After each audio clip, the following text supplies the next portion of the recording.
What's going on YouTube? It's PJ's Chess back in the review. So today I have a tournament to go over. It was about 3 weeks ago and I went 1 for 3. So before this one I was 1957, a new peak. Now I'm 1 point below at 1956. I haven't played a tournament since here. I'm back in school. I want to go over these 3 games. I lost the first 2 and I showed some grit and some toughness that I won game 3 against a 1900. The first game was against a master, second game is against an expert, and third is against another 1900 level player. I actually know him. We go to the same school, funny enough. But here's actually for the first game you can see. And for those who don't know how USCF works, under 5 minutes you don't have to notate, so I have to cut it off at a point, but you'll get to see how we get there.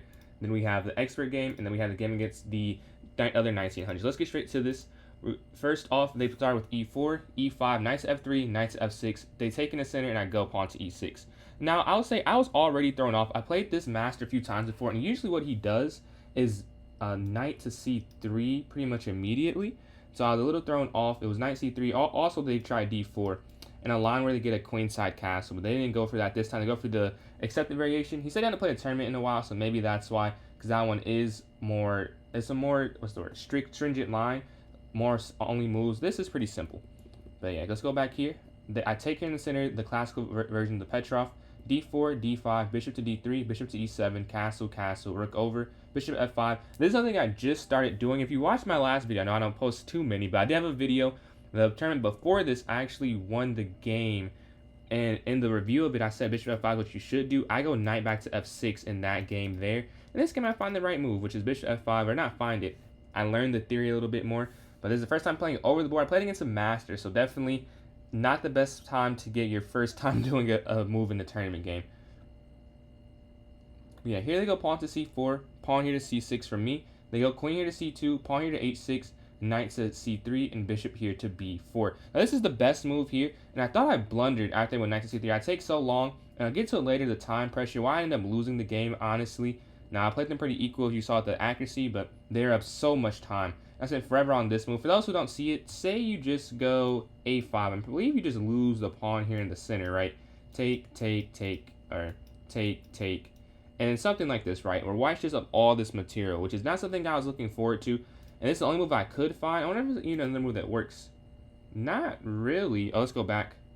Yeah, everything else gets into the plus territory here for white. And this one's almost plus with the analysis. About 0.95-ish. So this is the best move, the only move that really works. But they're still winning.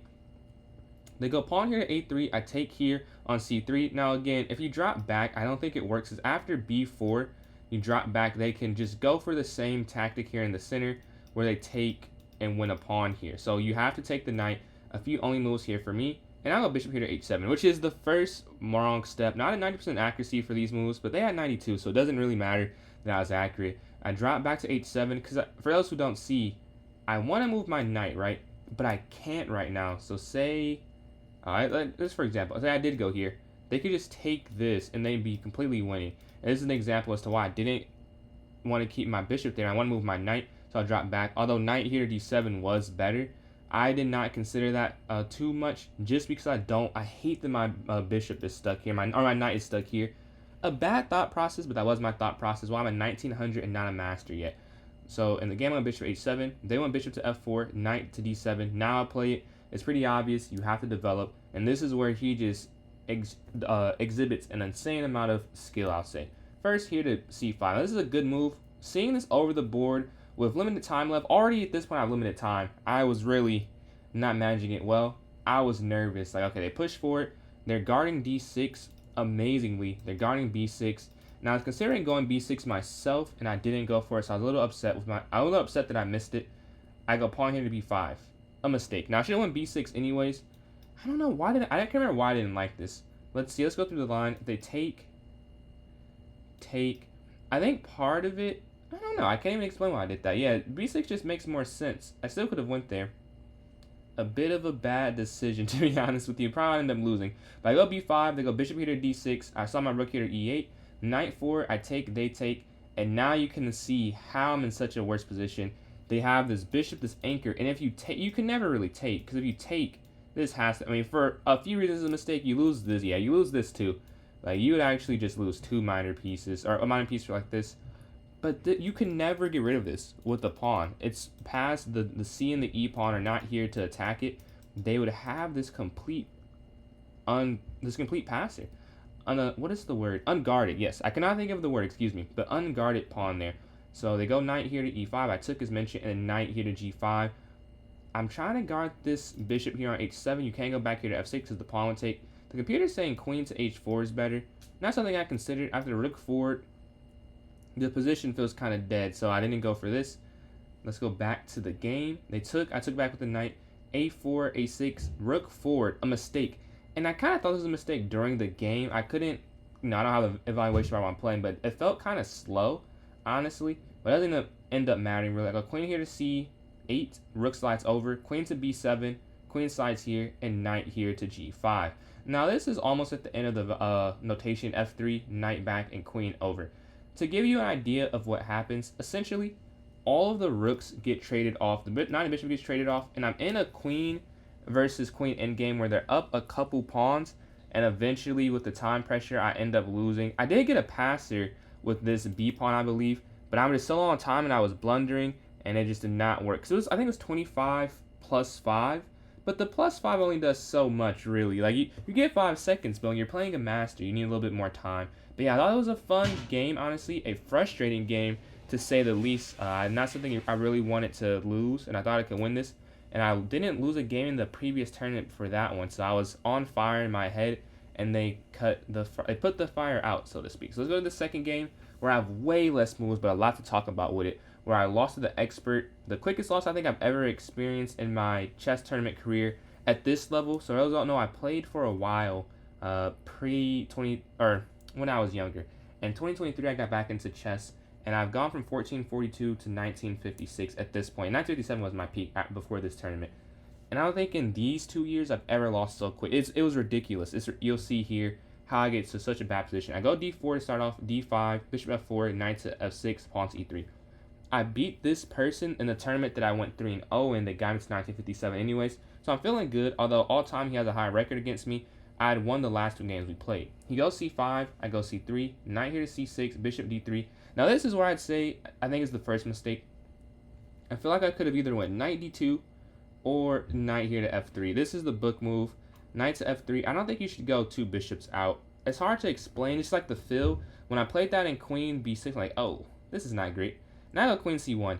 This is something that I've practiced, and I did it in the last game me and him played, funny enough. I had white in 2 straight games, and I also have a line in my studies that I do this in. This is not the correct order. b3 is actually better, which is what I played before, but there are lines where b3 is actually bad. Chess in London is very specific and very interesting, because you can't do queen c1 here, but in b3 is the best move. In some moves, b3 is an inaccuracy, and I'm still trying to surf through that and make sure I have it in my head. But yeah, I go queen c1, and as you see, it shoots down to minus 0.9 for black. They go knight here to h5 and an accuracy. I drop back. It's saying knight here to e2. A pretty bad move by me, honestly, because knight to e2, if they take, my knight just takes back. I have a good knight. It's not a huge problem. When I drop back, though, I'm still passing. I'm not developing my pieces. So a bad move. See, I take with the h-pawn, but this knight's still back, which it'll come to bite me later. They went e5, and this move, which the reason I only have 14 moves, as you can see, took me forever to figure out what to do. I mean, really all of these. I decided to do dx e5, which is the best move. What I was thinking of is if I took here, I thought bishop x c5 was just too good. Like, they could push d4, but let's say a4, they can just push down here. I didn't see bishop e3. Apparently I have b4. Okay, I missed that while I was calculating, but I was so worried about just opening up the position. They're aiming in on this diagonal. This f2 pawn's weak. This will be weak because this is guarded by this now. So this takes out these double isolated pawns. I had so many problems in my head. Like, this is horrible. So I take dx e5, knight captures. Another move that takes forever to calculate. I go bishop c2. Bishop e2 is the better move. I didn't see it, honestly. I thought that they could push here to d4. I thought they could push to c4. I saw bishop f5. And I thought bishop c2, I'd at least stop their bishop from getting active. So now they can't go here. I'll take it. And that was my thought. It was clearly incorrect. But that was what I was thinking. But now they push d4. A mistake. Was it a mistake in my mind? No, I thought I lost the game at this point. If you could have seen my face in person, like, wow, they're just going to bludgeon the position. This queen is guarding this. You take, they take. This felt a little too weak. Apparently, this is the best move, though, after queen takes on d4. Clearly, me trying to show you what I thought was incorrect was the correct line. But I go knight here to f3. They take, I take, bishop slides, and pawn to b3. A humongous mistake. b3 is probably the biggest issue because I just missed castle. I didn't see castle whatsoever.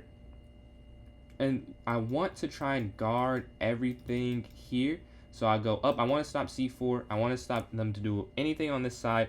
And I'm saying it out loud. These are all kind of unnecessary thoughts.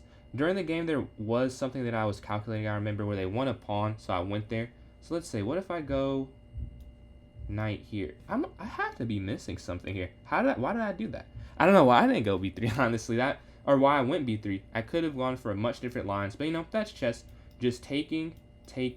Oh, I know what I was worried. I was worried about this, I think. Rook here to c8, but even that, I'm assuming, is not a problem with knight here to c3. Yeah, just some misses, honestly. Some miscalculations. I thought it'd be more in-depth, but I just make a blunder. b3, they castle, and the game ends from here. I'm -2. It just gets worse, honestly. It just gets worse. Eventually, I do go up a pawn momentarily as they kind of mess up in their conversion, but they do win eventually. You can see in my king's bad, their pawns are active. I was feeling the pressure, and they were up on time. I was taking so long to move as I was very uncomfortable, didn't know what to do. Going through this in a video, I see now I have some missteps that were not necessary, but you know, I'm not going to play perfect. I'm sharing all the tournament games, whether I win, lose, or draw. And here's a win. The accuracy is very high for this one, 96.2 for me, 95.6 for him. I will say, as both our times went down, we both plummet truly. It was not even close to the same level of game being played towards the end game, but we did stop notating, so you can see us playing like, what is the estimated elo? Like 2500s, so you can see that. Let's start the review. They went d4, I go d5, c4, pawn to e6, knight here to f3, knight here to f6, knight to c3, bishop e7, and bishop here to g5. Now I kind of sped through that. These are all book moves and stuff I've done before. I don't know, what do you call this exactly? I don't remember the exact one. This is some type of semi-Slav, I believe. I wish they gave me the opening thing like they do sometimes, but it doesn't say what opening this is. I think it's a semi-Slav though. But they go back bishop to h4 after h6. I go c6, trying to create this triangle here, which I believe is a custom and known by the semi-Slav. They go e3, I go b6, bishop to d3, bishop to b7. They castle, I castle, and queen here. Now at this point in the game, I thought I had a good position. The only thing I'll say is I don't know, I wouldn't say tilted. I don't think I get tilted, but I was discouraged and thinking about my rating a lot, because at this point I've lost 2 games. I just had a huge gain in rating. If I lose this and lose all 3, I know I lose like 30-40 points, right? But if I can beat the only person who is technically at my level, then it's just like I lost what I'm supposed to lose. I'm supposed to lose to the master, I'm supposed to lose to the expert. But if I lose here, I lose my status and my rating in chess for the USCF. So I was in my head a little bit, and I was feeling a little nervous at this point, because we both lost both games. Like, do I want to lose all 3? We both lost the expert and the master, and I was just not loving my chess this day. Like, this is a good position, but it's good for them as well. So this is almost too solid. But they go rook here to d1, rook here to c8. They take, I take. They go bishop to a6. Boom. This is like, I guess I can't. I was going to say an example, but I probably can't say that. It hurt me though. Like, it rose my anxiety that was already filling up, because I've lost games online because of bishop a6, and I don't want to trade this bishop really ever. But I decided you have to, because there's no good alternative. Say you go rook here. I think just bishop here, or you're saying they could just take. Yeah, bishop here is even better. I mean, what would you do? I guess I don't even know what you do. Bishop x a6. Oh, because you're attacking the queen. Okay. I don't know if I would find out in the game, but right now it's taking me a second. Bishop there. Also, if you go over, just take, and then queen slides here to a6. And this is just some nice initiative for them. So I hated the position that I got, and I go, just take the bishop and go rook over. At this point, I'm like, dude, what are you doing? You have to win this game. They go bishop here to g3 anyway, still controlling my rook. It only has 2 legal squares to go to, and 1 is guarded. I go knight here to h5, attacking their knight. They go pawn 4 here to a4. Again, the house is like it's collapsing in on me as they're going a4 to push a5 and break open the structure. And then once they control an open file, I mean, what can you really do? Because at some point, you know, take, and this a pawn is so weak because our semi-open file, they had a lot of pressure on that. So I was feeling it. I take there on g3, they take back with the h pawn. Queen slides over off from the queen trait, and they don't accept. I was Oh no, I spoiled it a little bit. Oops. Gotta go back, gotta go back. But yeah, I go queen here off the queen trade. They reject it. I wanted the queens off because I know they had pressure. When they dropped back, I felt pretty good, honestly. I go rook here to d8. They slide over. Queen to b7, getting off the files. For those who don't see why you have to do this, say you go, let's see, knight here to f8, which you wouldn't do. Oh no, this doesn't actually, no, this doesn't work. Say they go, you go bishop to f8. They can do knight x, e5, d5 here. The reason you can't take is because the rook captures. No, that's a brilliancy. That's not even really a sacrifice, but apparently it is. But I go rook here to e8. They go queen to c2, rook here to c8, queen here, and they lost their advantage. Talk about the game after, and I was saying that I didn't think they should do what they did. So this was a good idea. I know this is an inaccuracy. I thought that when they retreated their queen here, and they moved this rook over, it felt like they were too slow. And I told them after, and they were wondering how they ended up losing because they had pressure. I thought I should have built up on the a file maybe. I don't even know if that's a good idea, but that's what I was thinking made more sense. Because now in a position where they had a queen there, and I was feeling the pressure with their rook over, everything is fine now. I have no issues really. Rook e8 is mentioned getting on the file with their queen. They slide over. I slide over here. Queen slides. Rook b8. Knight here to f6. And pawn to g6. This is the last notated move. Honestly, this game got a little chaotic. At some point, I ended up winning a pawn, I believe, over here. They rerouted their queen. They got their knight more active. And they just end up putting some pressure. I give up I think I lost a piece for a second, but they give it back with a queen here to c7. I know this makes no sense, honestly, but I knew I'm winning the game in an end game where I had a queen and 3 pawns, and they had a queen and 2 pawns, I think.